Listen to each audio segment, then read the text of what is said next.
गुरुर्ब्रह्मा गुरुर्विष्णु गुरुर्देवो महेश्वरा गुरुर साक्षात परब्रह्म तस्मै श्री गुरुवे नमः।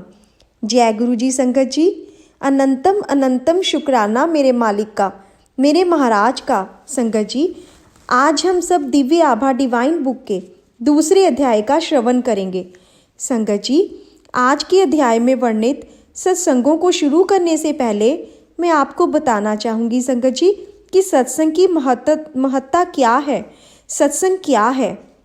संगत जी, सबसे पहले मैं आपको 2 लाइनें जो कि सत्संग के बारे में ही है सुनाना चाहूँगी। संगत जी, हो जावे शुक्राना ओदा कलम बनाई काने दी, सतगुरु मेरे चाबी दित्ती इक अनमोल खजाने दी।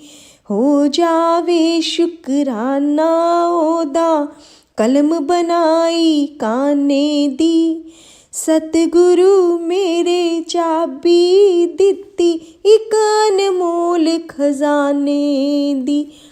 तो संगत जी, सत्संग ही वो अनमोल खजाना है जिसको सुनकर हमारी आत्मा तृप्त होती है। सत्संग में बिताया गया हर एक क्षण संगत जी हमें गुरु जी महाराज के और करीब ले जाता है। सत्संगी सदा अपने हृदय से सत्य बोलता है। सत्संग में वक्ता अपना प्रवचन सब श्रोताओं के सम्मुख रखता है, या जैसे यहाँ के प्रसंग में अपने अनुभव लिखता है। संगत जी, सत्संग से श्रद्धा एवं निष्ठा का प्रसार होता है। सत्संग से जैसा हमने गुरु जी से सीखा है कि सत्संग करने वाले और सत्संग सुनने वाले दोनों का ही कल्याण होता है। यह कथाएं पूरे विश्व में फैले हुए अनगिनत भक्तों पर हुए चमत्कार हैं। परंतु चमत्कार क्या है? वह तो आत्मा से उत्पन्न हुआ एक सत्य है। इन कथाओं के पात्र गुरु जी के असंख्य भक्त अपने उन अनुभवों का वर्णन कर रहे हैं जिन्होंने उन्हें पूर्णतया पराजित, विफल और आतंकित किया, भावना परीक्षण किया, किंतु इसी से उन्हें शक्ति, साहस और चिरस्थायी आशा की भी प्राप्ति हुई। वह सब उस असाधारण उत्कृष्ट दिव्य धारा में प्रवाहित होकर अपनी आप बीती को व्यक्त कर रहे हैं। इन सत्संगों में गुरु जी महाराज की ऊर्जा है। यह ना केवल यह आभास देते हैं कि गुरु जी ने अपनी अलौकिक शक्तियों से कैसे अपने भक्तों का भला कर उनका पोषण किया, इनमें वह ऊर्जा भी संग्रहित है जिसका आनंद लेकर आप भी लाभ उठा सकते हैं। प्रत्येक सत्संग में अपने भक्तों के लिए गुरु जी महाराज के अपार स्नेह एवं वेदना के दर्शन होते हैं। अब समय आ गया है संगत जी कि हम सब उनके आदेशों का मन, वचन और कर्म से पालन करें और उन्हें कभी भी ना भूलें। हर सत्संग में गुरु जी और उनके भक्त का परस्पर स्नेह प्रतिष्ठित है। आशा करते हैं कि यह अनुभव इन भक्त लेखकों की भांति आपके हृदय के तारों को भी हिलाकर मन में अति सुरमय, मधुर, दिव्य संगीत भर देगा। तो आइए संगत जी, हम आज का सत्संग आरंभ करते हैं, जो कि गुरु जी के भक्त अचल पॉल जी जो दिल्ली से हैं उनका है। संगत जी, जनसंपर्क अधिकारी को पुनः वाणी प्राप्ति। दिसंबर 1999 का शीतकाल मेरे लिए एक अति भयानक समाचार लेकर आया था। धीरे धीरे मेरी आवाज़ कम होती जा रही थी और थोड़े से शब्दों के उच्चारण के लिए भी मुझे विशेष प्रयास करना पड़ रहा था। कर्ण, नासिका और कंठ विशेषज्ञ से मिलने के पश्चात यह लग रहा था कि दिल्ली की यह शीत ऋतु और धुंध निरानंद होते हुए और भी प्रतिकूल होने वाली थी। विस्तृत जांच पड़ताल के पश्चात विशेषज्ञों ने शल्य क्रिया का परामर्श दिया जो सर गंगाराम चिकित्सालय में करी गई। मेरी बायोप्सी का परिणाम आने पर हमारी आशंका की पुष्टि हो गई। कंठ में मेरी सूजन असाध्य प्राणघातक कर्कट रोग बन चुका था।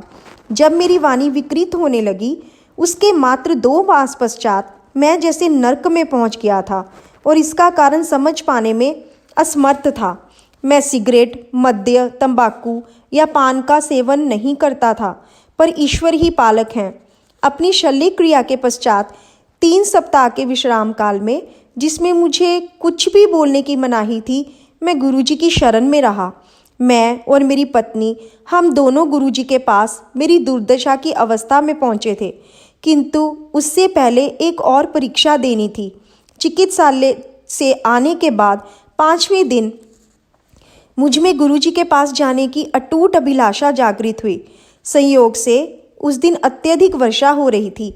मेरे परिवार के सदस्यों ने मुझे किसी और दिन जाने की सलाह दी, पर मैं नहीं माना। मेरा मन पक्का हो चुका था। मेरे अंदर उसी दिन जाने की आवाज़ उठ रही थी। एम्पायर स्टेट से गुरुजी के स्थान तक चलते हुए एक अद्भुत सुख का आभास हुआ।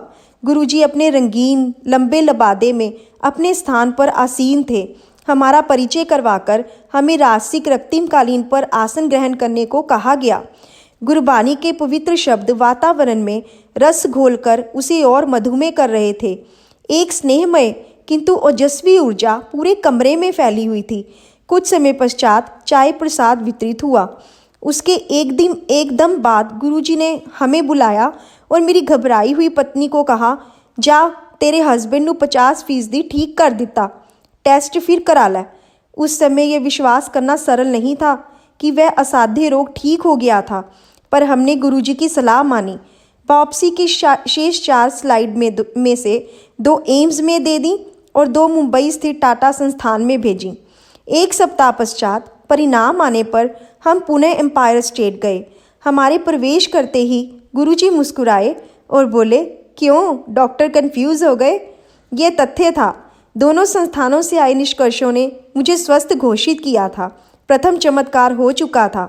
उसके पश्चात चिकित्सकों ने रोग लक्षण प्रयोगशाला के निर्णयों की अवहेलना ना कर उपचार पूरा कराने को कहा। मैंने निश्चित कर लिया था कि अब कोई भी उपचार गुरुजी के कथनानुसार ही होगा। आगे यह हुआ, गुरुजी ने मुझे मिर्चों से भरा हुआ लंगर खाने को कहा। चिकित्सकों के अनुसार, जिन्होंने मुझे केवल उबला हुआ खाना खाने के निर्देश दिए थे, मिर्चें निषिद्ध थीं। गुरुजी ने मुझे उच्चारण भी करवाया और घोषित कर दिया कि मैं पूर्णतया स्वस्थ हूँ। गुरुजी के परामर्श पर मैं विकिरण चिकित्सा करवाता रहा, परंतु मुझ पर कोई दुष्प्रभाव नहीं पड़ा।